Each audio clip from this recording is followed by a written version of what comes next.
Bismillahirrahmanirrahim. Assalamualaikum warahmatullahi wabarakatuh.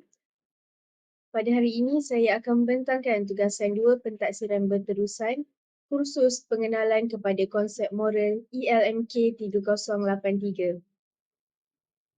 Nama saya Nur Anis Akilah binti Muhammad Rosli dari kelas ELMK 1 dan angka giliran saya ialah 20222424400666. Isi kandungan pembentangan saya ialah tentang pengenalan mengenai konsep moral. Yang kedua ialah aliran pemikiran intuitionis. Yang ketiga ialah aliran pemikiran emotivis. Yang keempat ialah aliran pemikiran rasionalis. Dan yang terakhir ialah rumusan. Soalan tugasan ialah berkaitan dengan hubung kait antara aliran-aliran pemikiran moral dalam konteks pendidikan di Malaysia. Perkataan moral berasal daripada perkataan bahasa Yunani iaitu mores yang membawa maksud tingkah laku yang sejajar dengan tata susila dan peraturan masyarakat. Oleh itu, moral merupakan nilai-nilai murni seperti baik hati, merendah diri, belas kasihan dan berkait dengan beberapa peraturan seperti tata hukum, tata susila, tata tertib, nilai, tradisi, kepercayaan, undang-undang, norma dan adat dalam mana-mana masyarakat di dalam sesebuah komuniti. Menurut Heldon 1977 dan Richard 1971, moral merupakan suatu kepekaan dalam fikiran, perasaan dan tindakan yang dibandingkan dengan tindakan-tindakan lain yang tidak hanya berupa kepekaan terhadap prinsip-prinsip dan aturan.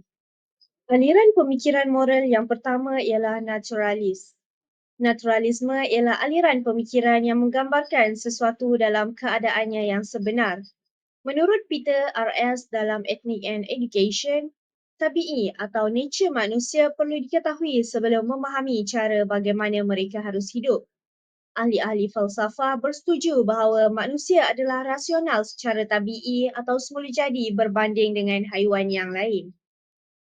Manusia jauh berbeza daripada haiwan kerana manusia mempunyai keupayaan untuk berfikir dan bertindak secara rasional dengan menggunakan akal yang mereka ada. Di samping itu, manusia juga boleh menaakul serta meletakkan batasan-batasan terhadap kehendak mereka. Kecenderungan seseorang individu untuk menerima apa sahaja keadaan yang sebenar dapat dikatakan sebagai berfikiran naturalis. Selain itu, seseorang yang berfikiran naturalis akan menerima sahaja takdirnya yang telah ditentukan. Mereka lebih bersikap merendah diri, sukar melakukan perancangan, tidak mahu melontarkan pendapat, tidak membantah dan suka bergerak bersendirian. Aliran naturalisme telah memberikan impak kepada warga pendidik, khususnya guru dalam konteks pendidikan di Malaysia. Hal ini dapat dikaitkan dengan isu di bawah. Krisis global akibat penularan wabak COVID-19 bukan sahaja menyebabkan pembelajaran dan pengajaran secara konvensional tertangguh, bahkan menjadikan tugas guru semakin mencabar apabila mereka perlu menyesuaikan diri dengan norma kehidupan dan kebiasaan baru yang memerlukan proses pengajaran dan pembelajaran dilaksanakan secara dalam talian. Oleh hal yang demikian, guru perlu menerima keputusan yang telah ditetapkan oleh Kementerian Pendidikan Malaysia dengan hati yang terbuka dan tidak boleh mempertikaikan keputusan yang telah dilakukan. Seterusnya, aliran pemikiran moral yang kedua ialah intuitionis.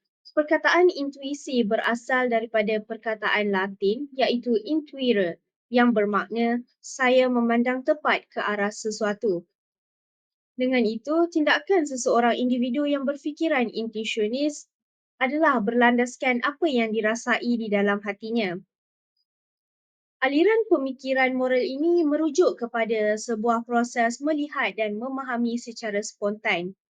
Ia juga mempunyai kaitan dengan gerak hati seseorang individu. Dengan kata lain, pemikiran intuitionis ini ialah sejenis pengetahuan yang lebih tinggi dan berbeza daripada yang diperolehi secara individu. Aliran pemikiran ini juga boleh dikaitkan dengan pemikiran spontan celik akal. Kemunculan idea yang meledak secara tiba-tiba dalam memberikan tafsiran terhadap sesuatu perkara boleh dikaitkan dengan aliran pemikiran ini. Munshi Abdullah pernah berkata, intelek Melayu dalam bahasa indahnya. Lagi ku tebas pohon di hutan, baru ku tahu luasnya bentara. Aliran intuitionis ini telah memberikan impak yang positif kepada warga pendidik, khususnya pelajar atau murid-murid. Antara situasi yang dapat dikaitkan dengan aliran intuitionis ini dalam konteks pendidikan ialah, bagi contoh yang pertama, pelajar atau murid-murid melibatkan diri dalam aktiviti kurikulum seperti debat, forum dan sebagainya.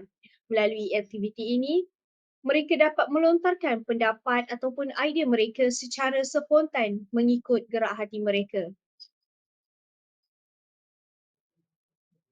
Bagi contoh situasi yang kedua pula ialah, pemikiran intuitionis ini dapat dilihat apabila mereka menyertai pertandingan seperti catur.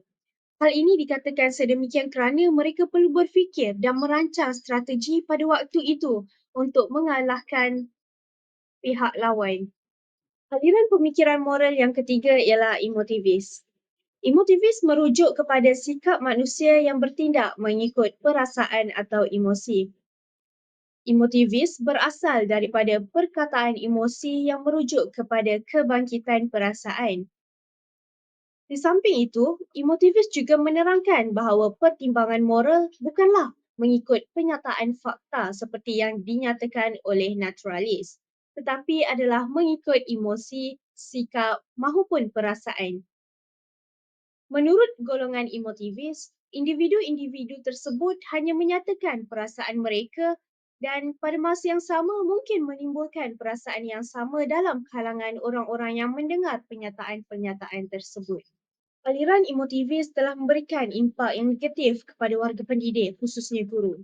Antara isu yang berlaku dalam konteks pendidikan yang berkaitan dengan aliran ini ialah, Kementerian Pendidikan Malaysia telah mengesahkan menerima laporan berhubung dengan kes seorang guru besar yang didakwa memukul seorang murid sehingga mengalami kecederaan di Segamat Johor.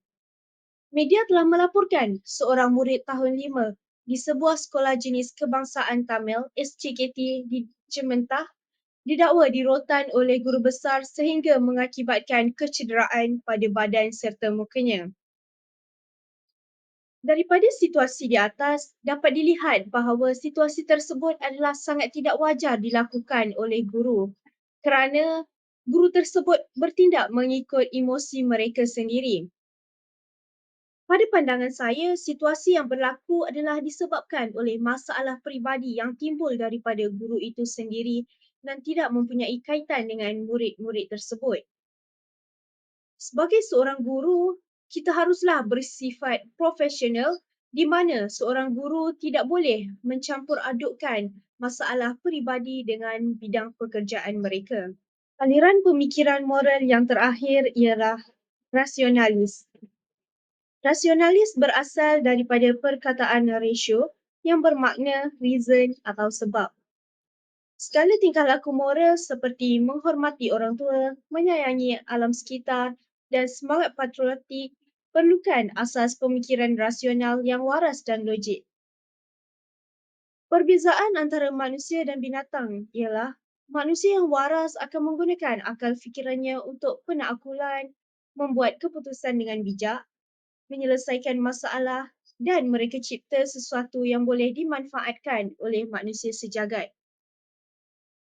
Golongan rasionalis ini mempunyai pandangan bahawa kita mengetahui sesuatu hasil daripada pemikiran kita, bahawa fikiran kita berupaya menemui kebenaran dengan dirinya sendiri. Mengikut pandangan ini, pengetahuan diperoleh dengan cara membandingkan idea dengan idea-idea yang lain. Aliran rasionalisme dilihat dapat mewujudkan aliran yang positif dalam konteks pendidikan di Malaysia. Antara contoh yang dapat dikaitkan dengan aliran tersebut ialah Timbalan Menteri Kelantan iaitu Datuk P. Kamalaratan berkata bahawa setiap guru perlu mengawal emosi dalam mengambil tindakan disiplin terhadap pelajar. Bagi menangani masalah disiplin pelajar, Guru haruslah berfikir secara rasional dan berhemah serta tidak boleh mengambil tindakan secara melulu, misalnya memukul atau menampar pelajar. Sebaliknya, mereka perlulah memberikan denda atau hukuman ringan sahaja yang setimpal dengan kesalahan yang dilakukan oleh mereka. Tuntasnya, aliran pemikiran moral amatlah berkait rapat dalam konteks pendidikan di Malaysia serta mempunyai peranannya yang tersendiri. Setiap aliran ini memiliki pendekatan yang unik dalam memahami sifat moralitas dan memberikan pandangan yang beragam mengenai bagaimana individu itu seharusnya bertindak secara moral. Aliran pemikiran moral yang diintegrasikan dengan betul dapat mendatangkan pelbagai maslahat kepada masyarakat, khususnya warga pendidik.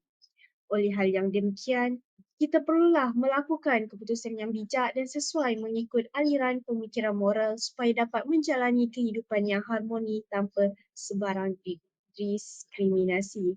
Sekian sahaja daripada saya. Semoga ilmu yang disampaikan dapat memberikan manfaat kepada anda semua.